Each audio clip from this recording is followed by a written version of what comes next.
From the Rhodes Centre for International Finance and Economics, this is the Rhodes Centre podcast. I'm the director of the centre and your host, Mark Blyth. There was a time not so long ago when it seemed like economic globalization, political liberalization, and geopolitical stability were an unstoppable trio. They supported each other and created an economic and political environment that countries around the world couldn't help but want to be a part of.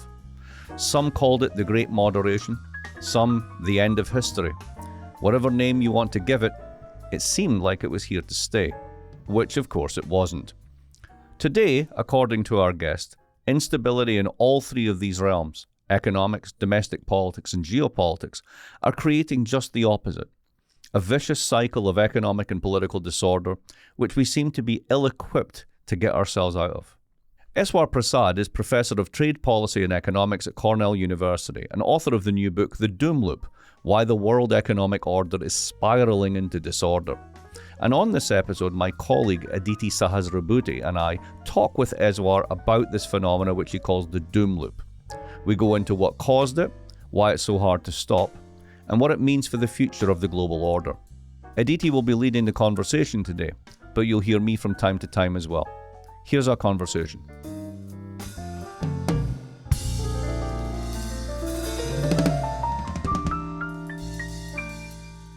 Eswar, welcome to the podcast, and welcome Mark as well. It's nice to have a little group chat here. Thank you, Mark, and thank you, Aditi, for hosting me at Brown, and I'm looking forward to our conversation. Yes, it's nice to be the guest on my own podcast, but not really the guest, more I'm running shotgun.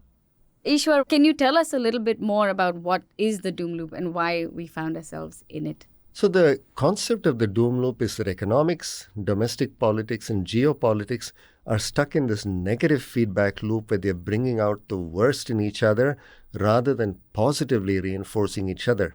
And this positive reinforcement is not just a figment where one would hope that there is positive reinforcement. There was a period not too long ago during the 2000s, for instance, when it seemed like these forces were all moving in the same direction. If you thought about globalization, for instance, which means rising trade and financial integration between countries, there was a sense that this was a positive-sum game where all countries could benefit from trade and financial flows between them, could jointly prosper, and this would be an offset to the zero-sum game of geopolitics. Because in geopolitics, intrinsically, one country's greater influence comes in the expense of another country. So there was a sense that maybe economics would triumph, so to speak, and would make geopolitics less fraught. But what we have found instead is that the dynamics of globalization were such that, as any economist will tell you, free trade has enormous benefits, but it did create a lot of dislocations that we did not pay enough attention to. So many workers lost jobs, and they lost jobs not just because of globalization, but there were other forces in play at this period, things like technological change and so on. But there was a sense among people who were getting laid off that not only were they losing jobs, but they were also losing the opportunity to clamber back the economic ladder. And the reason they felt the system was unfair and rigged against them was that they saw that the elites, the political and economic elites, however broadly defined, were not only accruing most of the benefits of globalization, but were also able to tilt the political system such that it worked even more in their favor. If you think about regulatory and tax policies in the United States, for instance, these increasingly favor those who are already economically advantaged. So the sense of fundamental unfairness in the system meant that even though there were aggregate benefits to be had from globalization, it ended up infecting domestic politics in a very adverse way. And of course, we are seeing that the infection of domestic politics and its very adverse turn has also affected geopolitical relationships, especially the way the US, with this much more populist nationalism that has become pervasive here, essentially shunning other countries, including long-standing allies. So now you see how the economic forces that could have been positive turned malignant, affected or infected domestic politics, which in turn is affecting geopolitics. And then the cycle begins again in a way that each of these elements sort of brings out the worst in each other. So on that point, and I know you had started the book with a sort of more positive vision for the world, But if we think about these three aspects, the economy, domestic politics, and geopolitics, and they've always sort of fed on one another, is this doom loop something that was just an inevitable shift, a correction towards, all the inequalities that had been brewing since the 1990s? Or is this something that perhaps for some has come out of, I wouldn't say nowhere, but is a bit more surprising? That is an interesting question, whether the doom loop was inevitable. I think not. Again, going back to very recent history, if one thinks about the period when the Soviet Union fell apart in the 1990s and it looked like the paradigm of liberal market-oriented democracies had sort of won in this civilizational battle, and that would become the paradigm that every country would aim towards. It certainly seemed very persuasive. In fact, there was a notion of the end of history in the 2000s because this paradigm was seen as having won decisively. What I think many of us, including myself, failed to recognize is that there were some intrinsic fragilities in the process. It turns out that when we think about institutions, for instance, those have proven to be somewhat more frail, partly because institutions themselves, including rules, need norms to support them. And we are finding out that those norms can also be very fragile and are not quite the robust entities we had expected them to be. So it is not, in my view, inevitable, but the sense that we are now in a situation where the political system is viable to capture, which creates a sense of unfairness, I think is really at the heart of what we are experiencing today. And it's worth making another point in this context that here in the United States, it's easy to see this as a moment that is very particular to the United States, particular to Trump. It's not. In fact, I had finished the first full draft of my book in October of 2024 and thought maybe it was a little too dark. But even since then, have unfortunately validated the thesis of my book. So this is not a book about the US. It's not a book about Trump, but we see these forces playing out, even in the interregnum between Trump 1 and Trump 2, and also in many other parts of the world, particularly in many countries where there is a pulling of politics to the right and populist nationalism getting a lot more traction. So you talk quite a bit in the book about competition, right? Competition has been seen as a good thing for the longest time. And there's something that's changing in how competition is playing out today, which is it's not just the sort of market competition where the best idea sort of rises to the top, but it seems that we're seeing competition between states over just wildly different views and beliefs. And so what do you see as, some of the things that might be resonating in global politics today in terms of competition going south? And again, how do we sort of think through getting out of problems? So, well, Aditi, as an economist, my instinctive view is that competition is good because it tends to breed efficiency, it tends to discipline the competing parties, it promotes innovation, and in general, it promotes stability when you don't have one power, either economic or political, that is dominant. But what we're seeing right now is much more destructive competition, where essentially rather than trying to aim for better outcomes, we are shifting towards the lowest common denominator in many dimensions. So if you think about competition between countries right now, one would like to see countries trying to aspire towards higher standards in terms of economic outcomes, in terms of market structures, in terms of the political process. Instead, we are seeing a rush to the lowest common denominator, much more authoritarian forms of government, democracies that ostensibly give voices to the people, but in fact are very subject to political capture and really drown out the voices of the masses. So I worry that we are at a phase right now where, because of the dynamics of the doom loop, we're essentially entering a phase of very adverse competition rather than constructive one. And that I think we are seeing in multiple spheres: economic, political, and geopolitical. And so in that vein, as you write in the book, that middle powers have always had this pragmatic approach to alliances. They're more issue-based, they're more transactional. And that policy or that approach has gone on much longer than this period of the doom loop. So is it really the pragmatism that is becoming the problem in this context, or is it that they are being pragmatic that's creating and feeding into this doom loop? So is it really the context that's made the shaping of middle power alliances a more contentious issue today, or has it always been so and we're seeing it manifest now? So my view of the world, Aditi, right now is that there are really two superpowers. There is the US and there is China. Russia sometimes gets mentioned as a superpower, but it's really only in the military sense, and even that is weakening. So in terms of economic and financial power, it's really not a major player. The problem for the rest of the world is that these are both very unsavory alternatives. The United States has become seen as an untrustworthy and unreliable ally. On the other hand, China, which wants to project itself as a defender of multilateralism, of the rules-based world order, of globalization and free trade, is not fully trusted by most countries because of its very weak institutional framework. So this pragmatism has in a sense been forced upon all the countries that are in the middle because they cannot entirely distance themselves from either of these two superpowers, but at the same time they don't want to align themselves too closely with either one because that carries a lot of risks as well. India is a very good example, and India, of course, has a long history of what is called non-alignment. Even during the Cold War period, for instance, between the US and the Soviet Union, India tried to remain non-aligned, that is, not aligning itself with either great power, and that to some extent has served India well. But it also means that India is not able to develop deep alliances that will protect it in both good times and bad.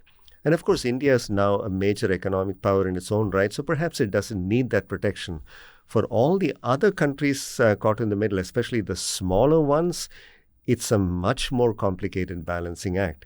Because if you take countries in Asia, for instance, countries like Vietnam, the Philippines, Thailand, or even developed economies like South Korea, they have strong economic and political and financial entanglements with China, but they don't want to go too close into China's embrace. At the same time, they don't have an alternative that they can rely upon because Japan is a declining power and the US is not seen as reliable anymore. So they sort of teeter back and forth between the two extremes, and that's why this pragmatism that is forced upon them does not enable them to cohere and to serve as a stabilizing force in the world order. So let me jump in here for a moment. I want to go back to something you said in the talk that you gave here today, which was great, but you've also just alluded to via the discussion about India there. And what you said in the talk was that we've had rivalries before. Those rivals at one point, I'm old enough to remember when Japan was the big rising threat, and that dissipated. The EU at one point might have been in sort of enemy of the month club, but now it's China, and China's totally different.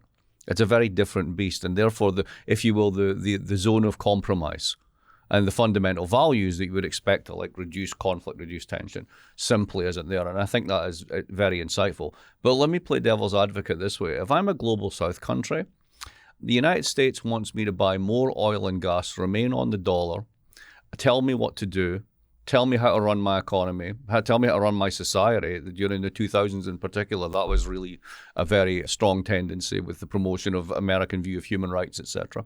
And China's paneling my country and giving me green tech, and all of that is not just decarbonizing my economies, it's reducing my current account vulnerability. I don't need as much oil. Therefore, I don't need as much dollars. And the Chinese give me money and they don't tell me what to do. So why isn't this, as far as the rest of the world's concerned, a good thing? Well, Mark, you're a very good advocate for the devil. And certainly this is a very compelling argument, and it's one that has drawn many countries around the world closer into China's embrace. The prospect of money in particular coming to countries that have no access to money from either private markets or from official institutions, and to have that money coming in with no strings attached, is a very tempting proposition.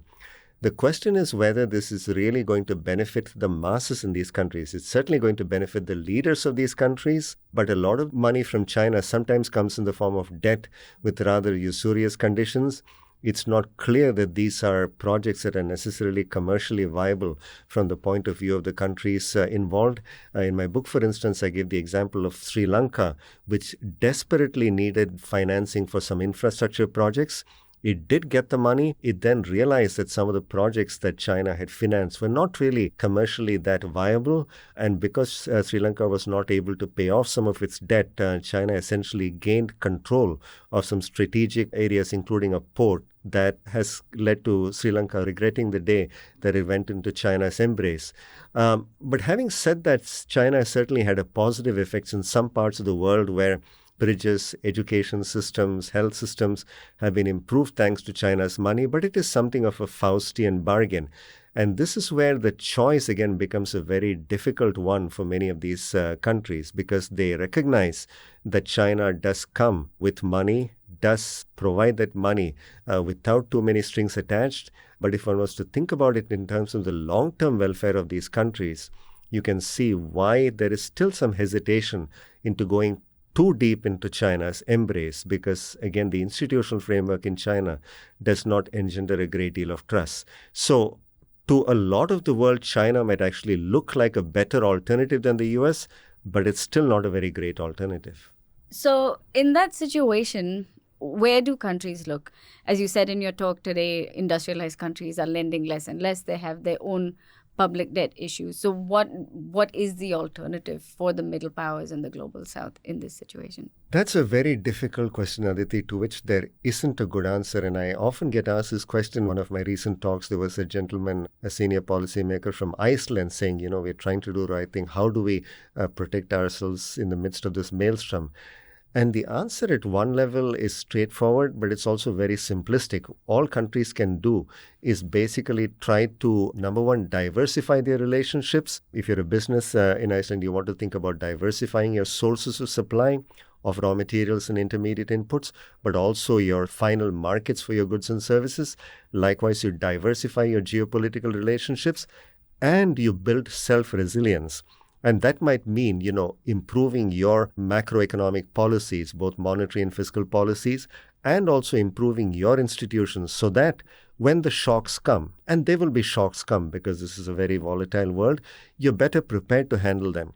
But ultimately, it's going to be very rough waters. And if you're a small country, even if you do all the things perfectly, you're still going to be buffeted by the stormy waters. And that's the reality we're going to have to deal with. So I'm afraid there really isn't a very good answer. So all of these strategies, like creating pragmatic alliances with countries that you still get along with on particular issues, increasing self-reliance, diversification, these are all sort of coping strategies that I think countries are beginning to adopt. And it's not just countries, but also businesses that are taking a similar approach.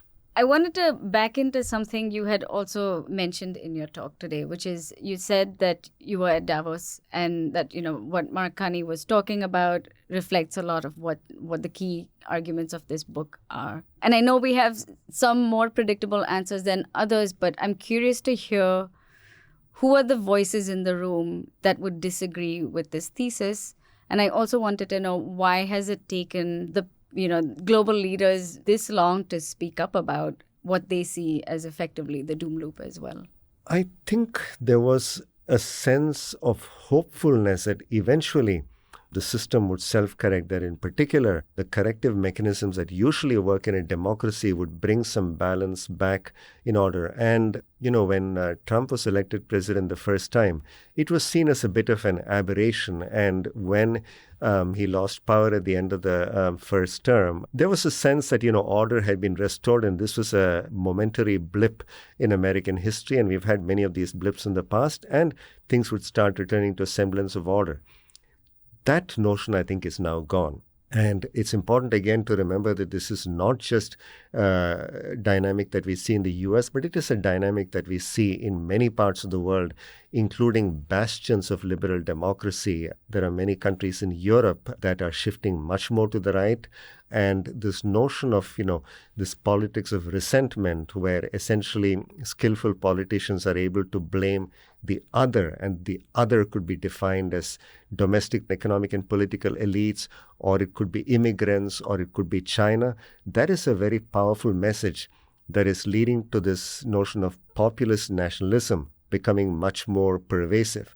So I think we are at a particularly fraught moment, and there were some of these dynamics in play earlier, but I think we are right now in a position where these three elements that I spoke about, the economics, domestic politics, and geopolitics, have become intertwined in a way that is very difficult to separate.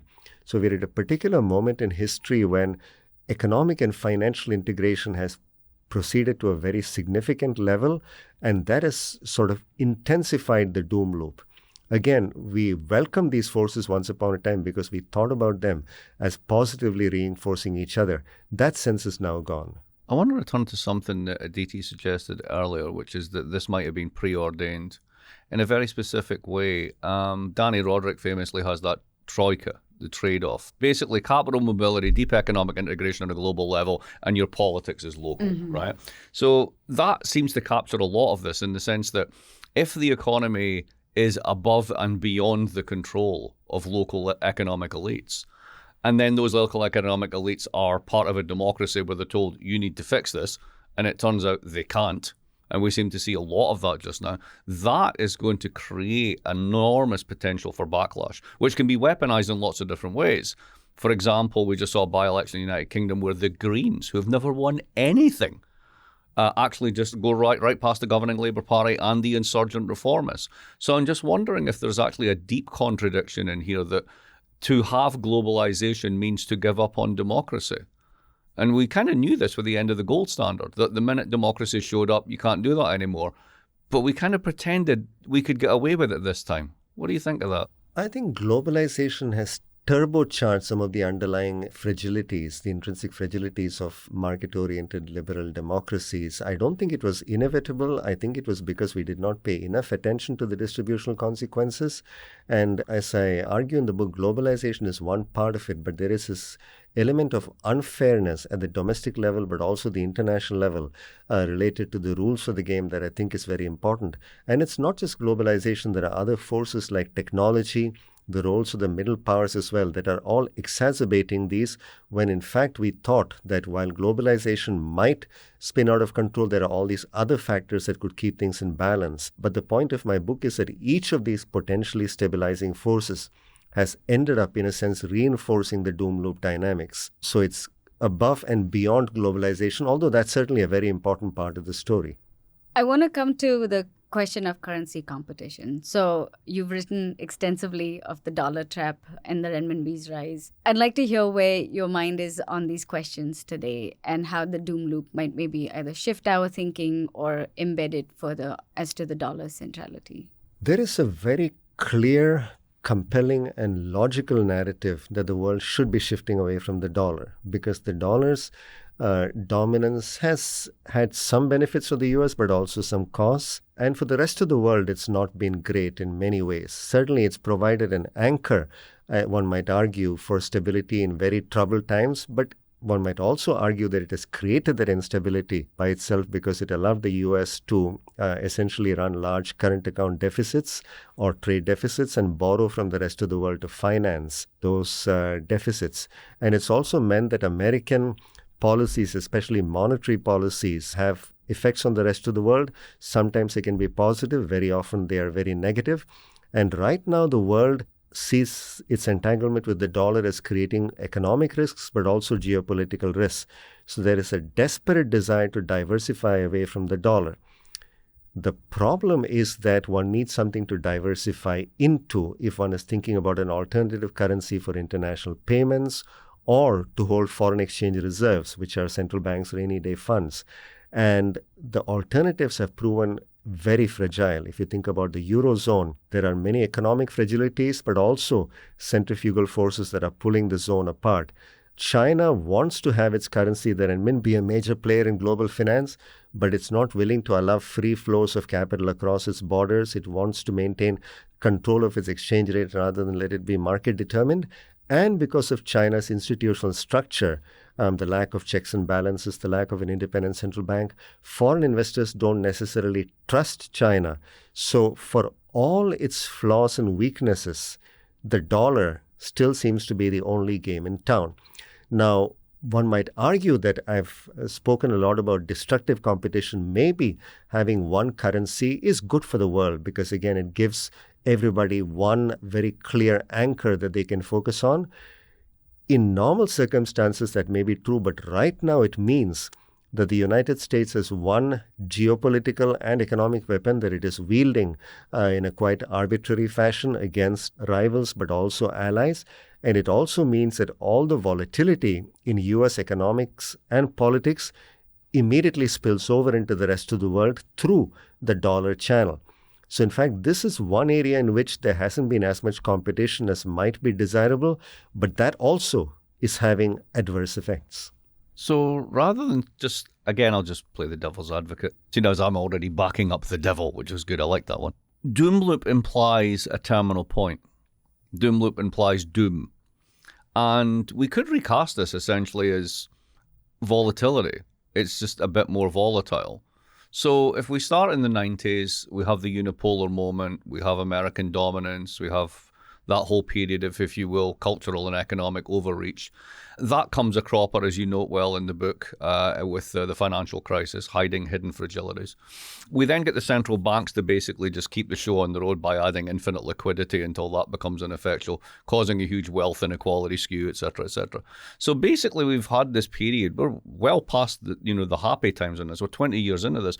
We've got, as you note, elite capture, skewed income and wealth, failed economics, massive inequality generator.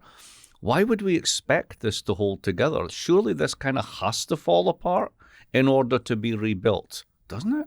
The doom loop dynamics are certainly, reinforcing the worst in each of these elements that I spoke about. And there is a question about how this ends. Do we find a smooth path out of this where we sort of return to reason and political systems get rebuilt, institutions get rebuilt, or does it end in some sort of catastrophic fashion after which we get a rebuilding? Again, I'm hopeful that it'll be the former, but worried that it could be the latter. And the concern I have about the doom loop dynamics is that if one thinks about what is necessary to get us out of it, more engaged citizens, better national leaders who will help us see beyond our short-term prejudices and fears, and better institutions, it doesn't seem obvious that the dynamics of the doom loop will allow any of this to happen.